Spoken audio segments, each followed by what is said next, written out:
2025년도 새해 첫 주일입니다. 새해를 맞이해서 예배드리는 모든 분들 가정에 손으로 하는 모든 일들 위해 주의 도우심과 은총이 함께 하시기를 축복합니다. 아멘. 올해 새소망교회 표어는 사람을 살리고 세우는 교회입니다. 한번 같이 외쳐볼까요? 시작! 사람을 살리고 세우는 교회. 그러한 교회가 될 수 있도록 시간이 날 때마다 또 생각날 때마다 기도해 주시기 바랍니다. 오늘이 새해 첫 주일이지만은 지난 주일과 비교해서 크게 달라진 게 없습니다.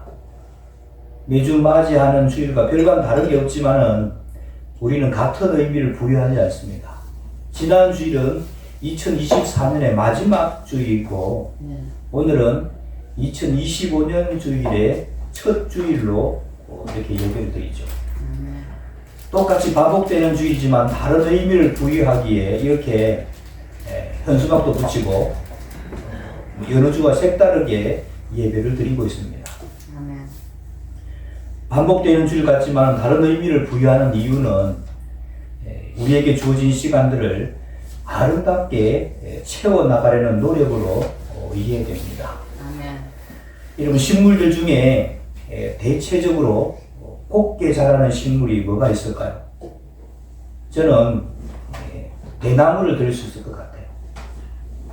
대나무는 아무리 바람이 불고 환경이 거칠어도 일자로 거의 곱게 자랍니다. 대나무가 일자로 곱게 자라는 원동력이 뭘까? 저는 마디에 있다고 봅니다.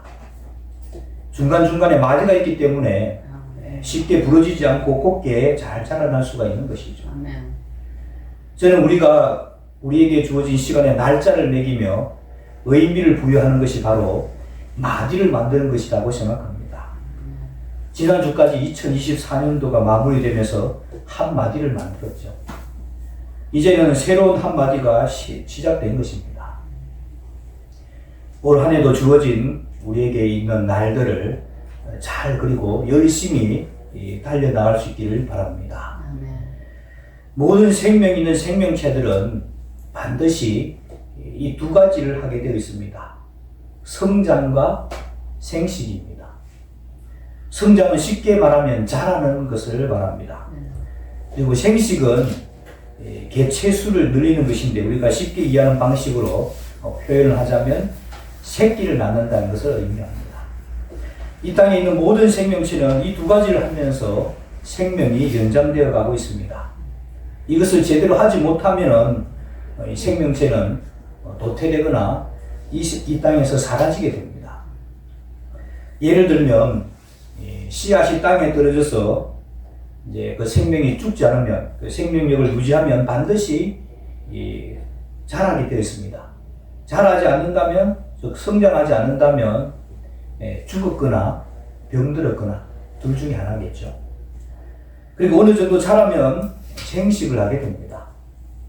씨앗을 내고 땅에 떨어뜨려서 또 다른 생명체를 만들어가는 그런 노력을 하게 됩니다.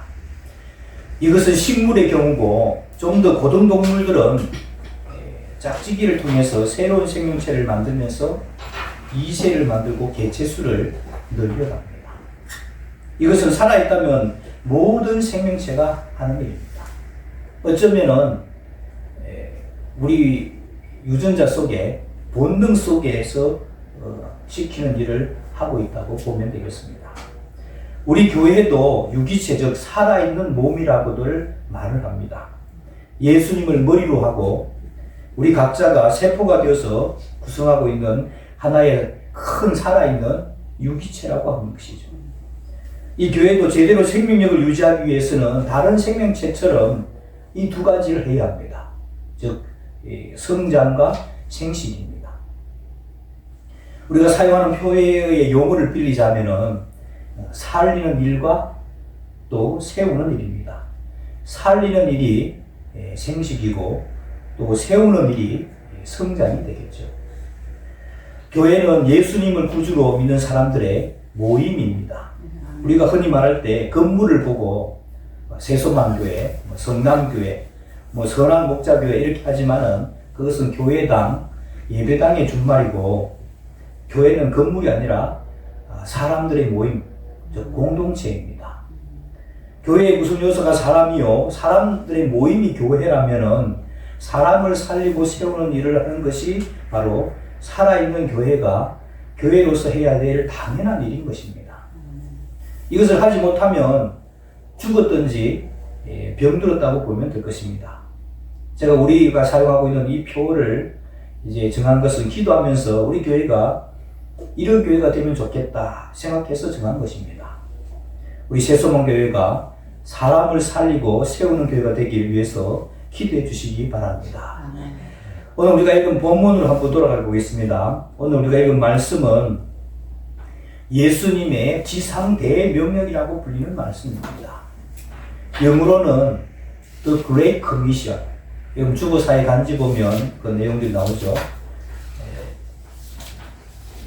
그 예수님께서 우리를 위해서 십자가에서 죽으시고 3일 만에 부활하셨습니다. 그리고 부활하신 예수님은 40일 동안 이 땅에 계시면서 앞으로 남겨질 제자들과 또 여러 사람들과 만나신 후에 하늘로 올라가십니다. 승천하시기 전에 유언과도 같이 주신 말씀이 바로 오늘 본문 말씀입니다.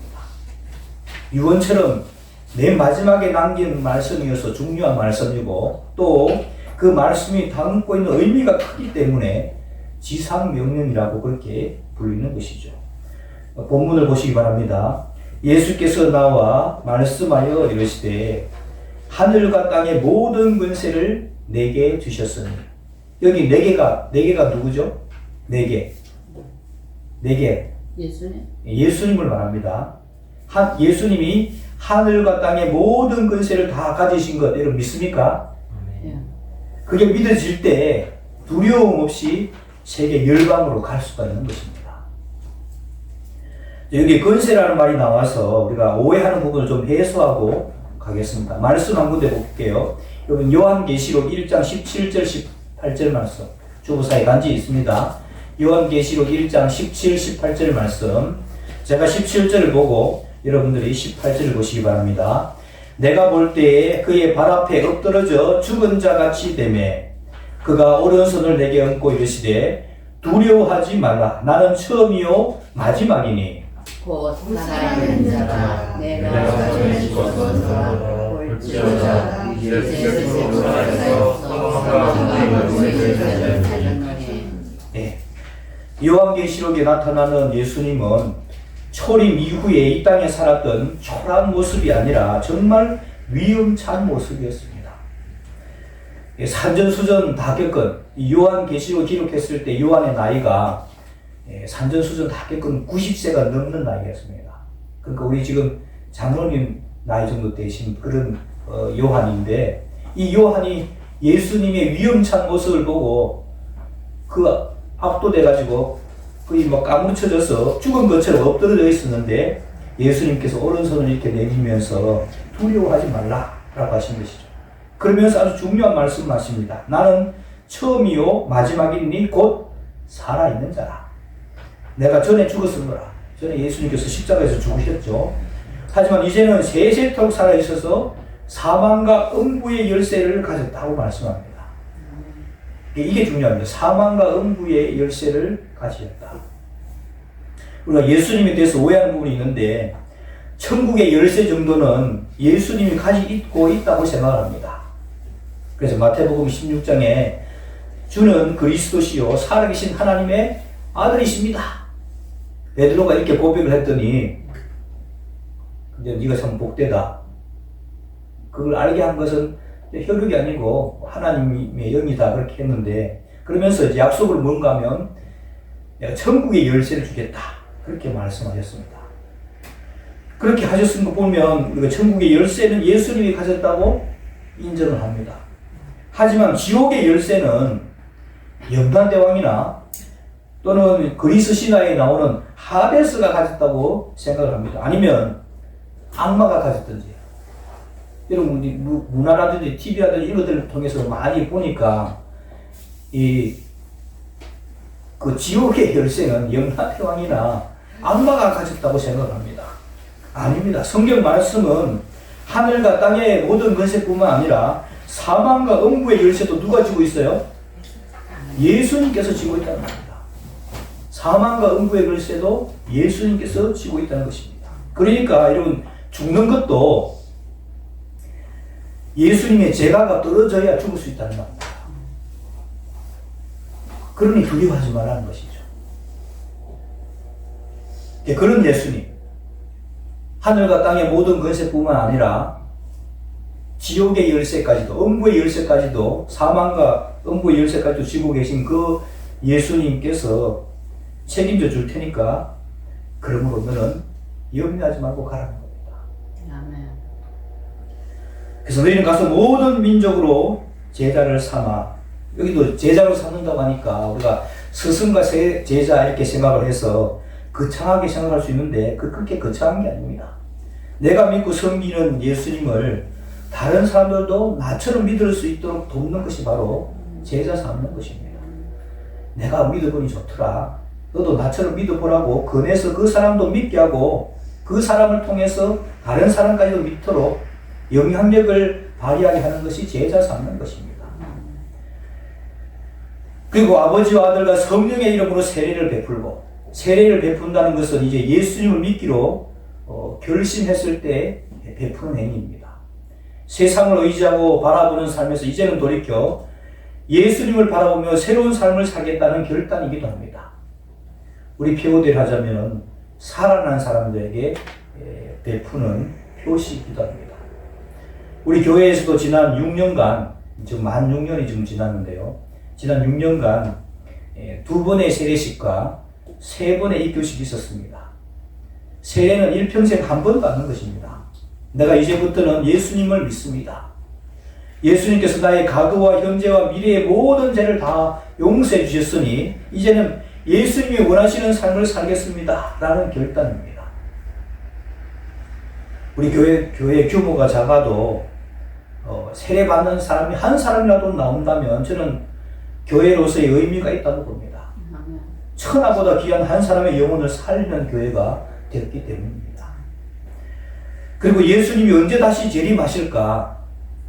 정확하게 날짜와 시간을 우리가 알 수는 없지만은 시간을 주고 기회를 줘도 더 이상 한 사람도 구원받는 사람이 없을 때 오히려 가만히 내버려 두면 예수 믿는 사람들 신앙 다 까먹고 있던 신앙마저 내팽개치로 갈 그때 하나님께서 이제 그만하자. 더 해봤자 하나님 손에 날 것 같다. 그때는 세상을 접지 않을까. 그렇게 생각해 봅니다. 정확한 때는 알 수 없지만은 더 이상 예수 믿는 사람들이 없을 때 그때가 저는 마지막이라고 봅니다. 따라서 저는 아직까지 열심히 전도해야 하고 전도하면 아직은 예수님을 믿는 사람들이 있습니다. 그런 분들 주님께로 인도해야 할 책임이 먼저 믿은 우리에게 있는 것입니다. 세례를 베풀라는 명령은 예수님께서 승천하시면서 제자들에게 최대의 명령으로 주신 명령 중에 하나입니다. 그리고 이제 그 다음 명령이 있죠. 내가 너에게 분부한 모든 것을 가르쳐서 지키게 하라. 이 말씀은 성장에 초점을 맞춘 말씀이라고 볼 수 있습니다. 성장하기 위해서는 교육이 있어야겠죠. 예수님의 공생애를 살펴보면은 예수님께서 십자가에 죽으신 것도 있지만은 예수님께서 이제 승천하시고 뒤에 남은 것은 12 사도들 그리고 수많은 제자들 뿐이었습니다. 3년간 하신 이런 제자들, 어찌 보면은 별 볼일 없는 사람들이었지만 세상의 약한 것들을 택하사 강한 것들을 부끄럽게 하신다는 말씀처럼 그 사람들을 통해서 위대한 사람들로 만들었습니다.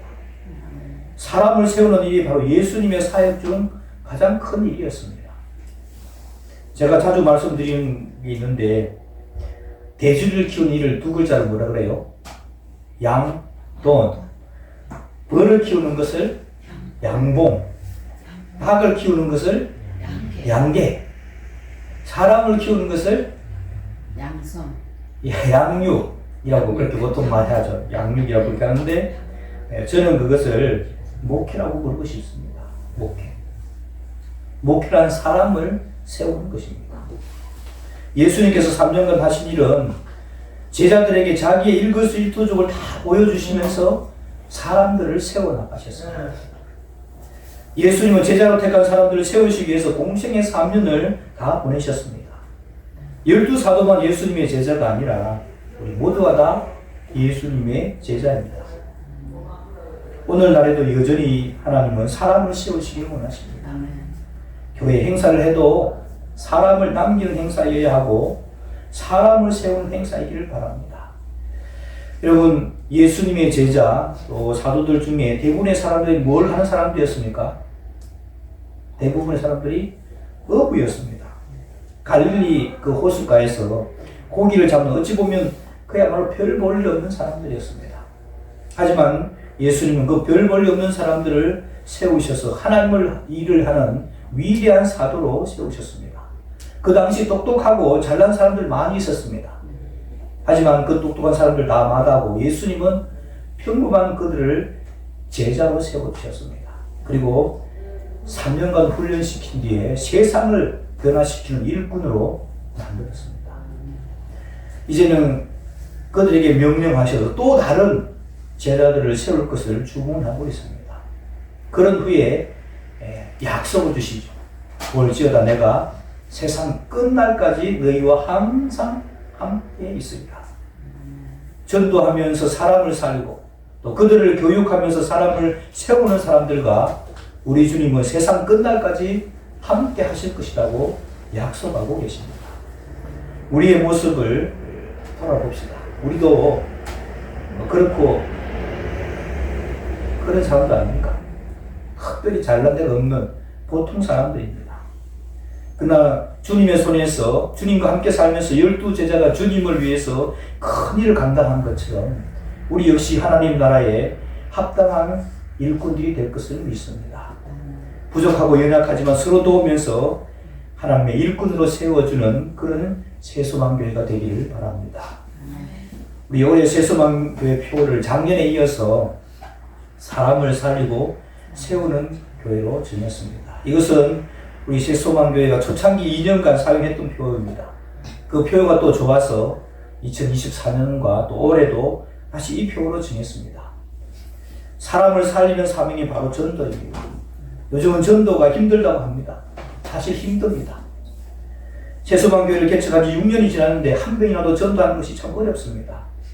하지만 교회의 본질적인 사명은 사람을 살리는 데 있습니다.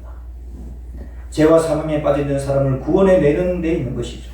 그것을 위해서 온갖 수단과 방법을 다 동원해야 합니다. 점점 예수 믿기 힘든 시대가 올 것입니다. 믿는 사람들조차도 그 믿음을 배반하고 세상으로 가서 점점 믿는 사람들을 찾아보기 어려울 것이라고 성경은 예언하고 있습니다. 그럴 때라도 때를 얻든지 못 얻든지 말씀을 전파하고 죽어가는 영혼을 살릴 것을 성경은 말씀하고 있습니다. 이 일에 우리 온 성도들이 함께 동참할 수 있기를 바랍니다.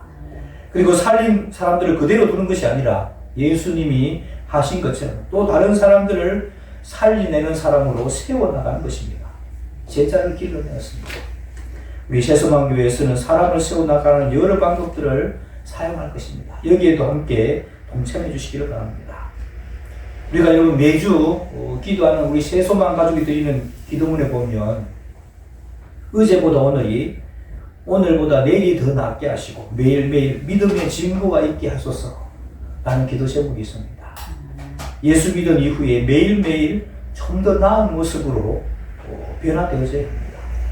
119일심이라고 말이 있죠. 매일매일 우리가 주님과 닮고 주님의 모습을 하루하루 닮아서 새로워져야 할 줄로 믿습니다. 우리 올해의 표처럼 우리 새소망교회가 사람을 살리고 그 살린 사람들을 하나님의 사람들로 제자로 세워나가는 그런 귀한 교회가 되기를 주님의 이름으로 축원합니다. 기도하겠습니다. 하나님 아버지 감사합니다. 우리 새소망교회를 세워주시고 지금까지 주님과 함께하게 하시니 감사합니다. 주님과 늘 동행하며 하나님 나라를 확장해 나가는 새소망교회가 되게 하여 주옵소서. 죽어가는 영혼을 살리고 서로서로를 세워나가는 아름다운 공동체가 되게 하여 주옵소서. 예수님의 이름으로 기도하옵나이다. 아멘.